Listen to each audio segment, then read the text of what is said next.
చలో నెక్స్ట్ మిగతా వార్తల్లో ఈ వార్తలన్నీ మనం చదివినాం ఆల్రెడీ. అక్కను చంపిండు తమ్ముడు, కులోన్మాదానికి మహిళా కానిస్టేబుల్ బలి, కులాంతర వివాహం చేసుకుందని అక్క పైన తమ్ముడి కక్ష. ఎక్కడో కాదు, ఇది మన హైదరాబాద్కి దగ్గరలో హయత్ నగర్ దగ్గర జరిగింది. స్కూటీపై వెళ్తుండగా కారుతో ఢీ, ఆపై కొడవలితో దాడి, మెడ నరికి దారుణ హత్య. వివాహమైన 22 రోజులకే ఘోరం, కోట్ల విలువైన భూమి తగాదాలు కారణమైన దారుణమైన పరిస్థితి. వాజేడు ఎస్ఐ సూసైడ్ చేసుకున్నాడు. రిసార్ట్లో రివాల్వర్తో కాల్చుకొని ఆత్మహత్యకు పాల్పడ్డాడు. ఆత్మహత్య సమయంలో ఒక యువతి ఉన్నదట ఆయనతో పాటు. వీరి మధ్య ప్రేమ, పెళ్లి కోసం ఒత్తిడి అంటూ కథనాలు వస్తున్నాయట. రైతులపైకి దూసుకెళ్లిన లారీ, 4 దుర్మరణం. ఆలూరు వద్ద రైతులను ఢీకొట్టిన అనంతరం చెట్టు వద్ద ఆగిపోయిన లారీ, అక్కడికక్కడే ప్రాణాలు కోల్పోయి రోడ్డు పక్కన కూరగాయలు అమ్ముకుంటున్న వాళ్ళంతా పాపం. ఆ హైవేల మీద పాపం వాళ్ళకి కనీసము కొన్ని ఏరియాలో కొన్ని షెల్టర్స్ లాగానైనా కల్పించి ప్రభుత్వం చర్యలు తీసుకోవాలి. ఎందుకంటే వాళ్ళు ఆ హైవేలో ఏం వెహికల్స్ ఎంత దారుణంగా వస్తుంటాయి, ఎంత ఫాస్ట్గా వస్తుంటాయి. బైక్ పైన బొలేరో వ్యాన్ తిరగబడ్డదట, 2 యువకులు చచ్చిపోయారట. వికారాబాద్లో జరిగింది ఈ ఘటన.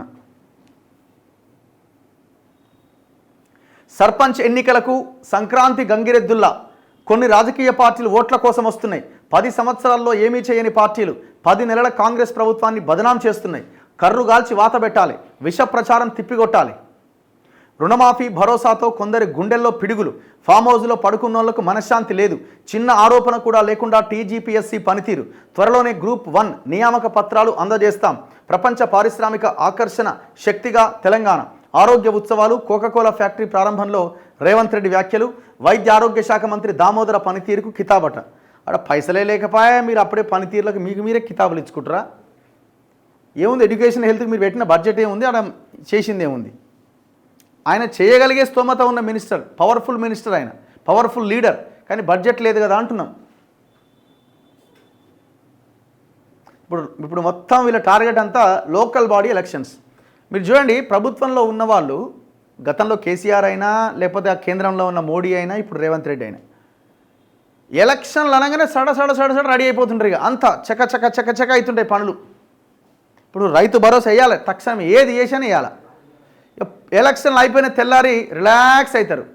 ఎలక్షన్లు అయిపోగానే రిలాక్స్, ఇప్పుడు లేరా బై ఎలక్షన్లు ఇంకొక 1 ఇయర్ 2 ఏళ్ళ తర్వాత ఉన్నాయి, ఇప్పుడు ఎందుకు మనం ఇబ్బంది పడడం, రిలాక్స్ అయిపోతారు. ఇట్లుంటుంది వ్యవస్థ. ఇప్పుడు లోకల్ బాడీ ఎలక్షన్స్ ఉన్నాయి కదా, చలో కమాన్ అడిగా పరుగుకు రెడీ అవుతూ ఉంటారు. మారాలి ఇది. ప్రతి క్షణం ప్రతిరోజు ప్రజల పక్షాన నిలబడినప్పుడే ప్రభుత్వాలు మీరు అధికారంలో ఉండగలుగుతారు. ప్రజల గుండెల్లో మీరు చిరస్థాయిగా నిలిచిపోతారు.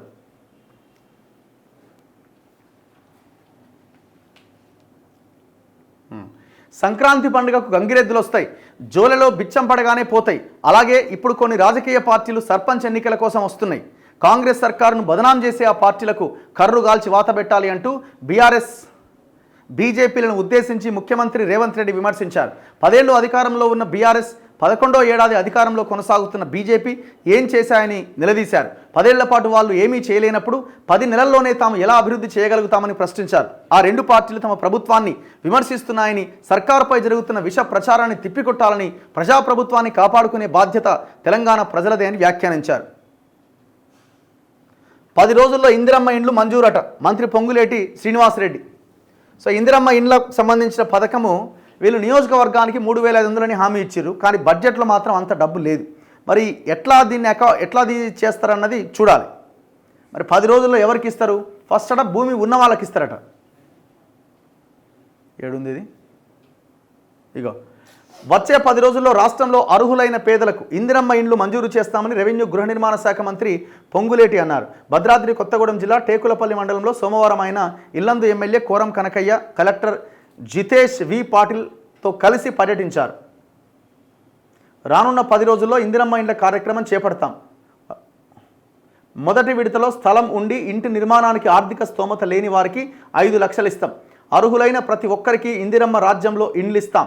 అనంతరం మంత్రి టేకులపల్లి మండలం గంగారం ఆశ్రమ ఉన్నత పాఠశాలను తనిఖీ చేసిరట. చలో నెక్స్ట్ మిగతా వార్తల్లో, లేబర్ లేబర్ సెస్ పంపకానికి ఓకే, విభజన వివాదం. తెలుగు రాష్ట్రాల మధ్య కుదిరిన ఏకాభిప్రాయం. క్లాస్ 3, క్లాస్ 4 ఉద్యోగుల చేరికకు మరో 45 రోజులట. వాణిజ్య పన్నులు, ఎక్సైజ్ నిధుల వివాదాలు కొలెక్కొచ్చినాయట. విద్యుత్ బకాయిలు, షెడ్యూల్ 9 పైన రాని పరిష్కారం. విభజన సమస్యలపైన సిఎస్ల నేతృత్వంలో భేటీ. 15 అంశాలపై సుదీర్ఘ చర్చ. డ్రగ్స్ పైన ఒక సంయుక్త కమిటీ అట. ఆంధ్రప్రదేశ్ తెలంగాణ మధ్య చర్చలు నడుస్తున్నాయి. ఈ ఆంధ్రప్రదేశ్ పునర్వ్యవస్థీకరణ చట్టంలో ఇచ్చిన హామీలు కావచ్చు అండ్ ఇవన్నీ ఒక పక్కన ఉంటే, ఈ ఇరు రాష్ట్రాలు కలిసి పరిష్కరించుకోవాల్సిన సమస్యలు చాలా ఉన్నాయి. సో ఆ సమస్యల మధ్య కొంత ఏకాభిప్రాయం కుదురుతున్నదట.